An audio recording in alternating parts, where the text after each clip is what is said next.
Good morning, students. Myself Dinesh Singh, Assistant Professor, GK Govani PG College, Bhinmal. Then, students, we are starting uh, this poem with our fourth stanza after apple picking by Robert Frost. And I think you enjoying this poem, and you also understand the deep meaning and also the superficial meaning of this poem, and you are ready for the critical appreciation, and also you are prepared for annotation. Then, students, we start the fourth part, or we say the fourth stanza of this poem.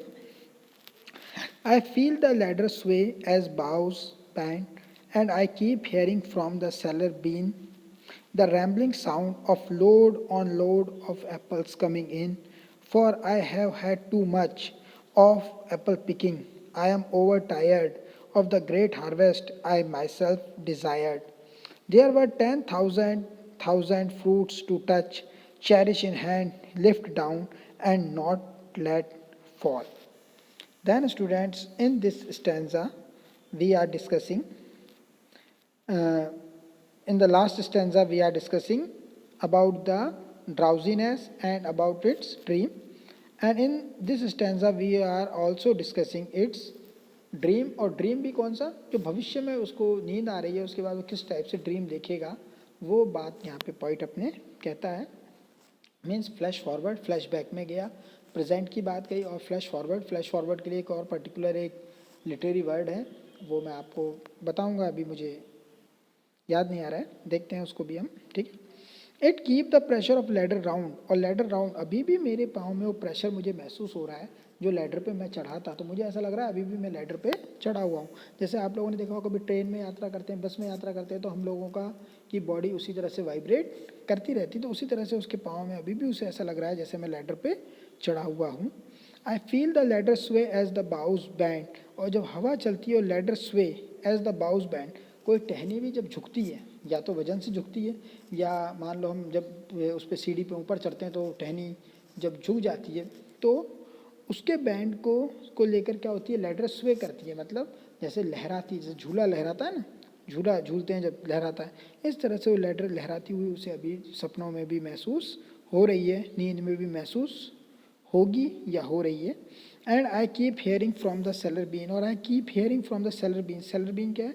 It is a store room of apple. Cellar bin means क्या है? A store room of apple. Apple का store room है, वहाँ से भी उसे क्या सुनाई दे रहा है? He is hearing, hearing means listening, सुनाई दे रहा है. The rumbling sound, the rumbling sound means गड़गड़ाहट के साथ जो साउंड होता है, रैम्बलिंग साउंड, धर धर धर कोई चीज़ की गिरने की आवाज़ आती है, या कोई चीज़ जैसे अनाज के को गिराते हैं उसकी आवाज़ अलग आती है, फलों की आवाज़ अलग आती है. तो the rumbling sound of load on loads of apple coming in, load on load of apples means इतने सारे एप्पल्स सेलर बीन के अंदर आ गए हैं, जहाँ पे स्टोर रूम के अंदर आ गए हैं, वो साउंड उसे सुनाई दे रहा है. Means he was only dreaming about the apples, the good harvest and the beauty of nature. Nature नज़र आता है उसको, एप्पल्स नज़र आते हैं, चारों तरफ उसे एप्पल की ही के ही सपने आ रहे हैं, उसको लैडर के सपने आ रहे हैं, और किस तरह से वो अपने आप में थकान महसूस कर रहा है, यही सारी चीज़ें सपनों में उसे नज़र आएगी. वो ऐसा सोच रहा है कि मैं जब सपने देखूंगा तो मुझे सपने यही आएंगे. आगे देखते हैं. For I have had too much of apple picking, और I have had too much of apple picking, लेकिन मैं एप्पल पिकिंग कर करके अब बहुत ज़्यादा टायर्ड हो चुका हूँ. जैसे ऑफ ऑटम में भी हमने देखा होगा कि वहाँ पे जो कहा था कि ऑटम को अब कहाँ देखें, तो उसमें लिखा था कि भाई किसी खलिहान में जाके देखो जहाँ पर किसान अब टायर्ड हो चुका है, क्योंकि जितनी हार्वेस्ट उसकी होनी थी वो हो चुकी, उसको उसने घर में रख भी लिया अब, लेकिन अब वो बहुत ज़्यादा टायर्ड है. Means he is getting satisfied, satisfied है वो अपने हार्वेस्ट से. तो यहाँ पे भी राइटर जो है मन से तो सेटिस्फाई नहीं हुआ, लेकिन फिजिकली भी थक चुका है, और वैसे देखा जाए तो अगर मेटेरियलिस्टिक रूप में, तो उसको वास्तव में बहुत अच्छी हार्वेस्ट प्राप्त हो चुकी है. Of load on loads of apple coming in, I have had too much of apple picking, I am overtired of the great harvest I myself desired. और देखो यहाँ राइम कितनी बढ़िया है. I am overtired of the great harvest I myself desired, और मैं उसी चीज़ से ओवर टायर्ड हो चुका of great harvest. Great harvest मतलब बहुत अच्छी फसल आई है.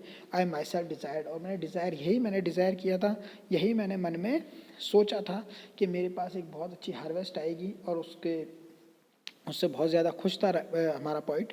तो इस चीज़ को लेकर भी वो बहुत ज़्यादा खुश हुआ कि अब वो ओवर टायर्ड हो चुका है इस ग्रेट हार्वेस्ट से, और यही सारी साउंड, यही सारी चीज़ें उसे सुनाई दे रही है। और आगे देखते हैं। There were 10,000 fruit to touch, cherish in hand, lift down and not let fall. और देखो, एंड 10,000 फ्रूट्स टू टच, 10,000 मतलब 10,000 मतलब यहाँ पे क्या है, एक तरह से हाइपरबोली यूज़ की है कि हजारों की संख्या में अभी तो एप्पल्स को हाथ लगाना बाकी है। मतलब अभी तो उसने काम कुछ किया ही नहीं, 1/4 हिस्सा भी उसका कंप्लीट नहीं हुआ, अभी बहुत से फ्रूट्स को उसको हाथ लगाना बाकी है। Cherish in hand, cherish in hand मतलब उन्हें दुलारना है, उन्हें प्यार से रखना है, क्योंकि उसके लिए उसने इतनी मेहनत की है। जैसे किसान के लिए उसके जो जानवर हैं, या किसान के लिए उसकी फसल है, जैसे एक बच्चे की तरह वो फसल को धीरे धीरे बड़ा करता है और अपने जानवरों को पालता है, तो उसी तरह से इस फसल को उसने एक बच्चे की तरह बड़ा, चेरिश इन हैंड, उसे वो खिलाना चाहता है, दुलारना चाहता है। लिफ्ट डाउन, और धीरे से उसे तोड़ना चाहता है। एंड नॉट लेट फॉल, और उसे गिरने नहीं देना चाहता।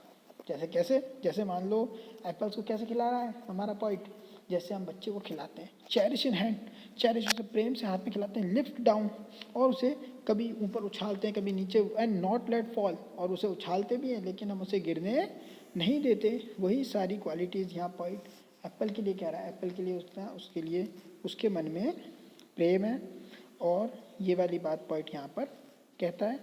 Then students, we complete this stanza and then you read this, and in the next class we are discussing the last part of this poem after apple picking.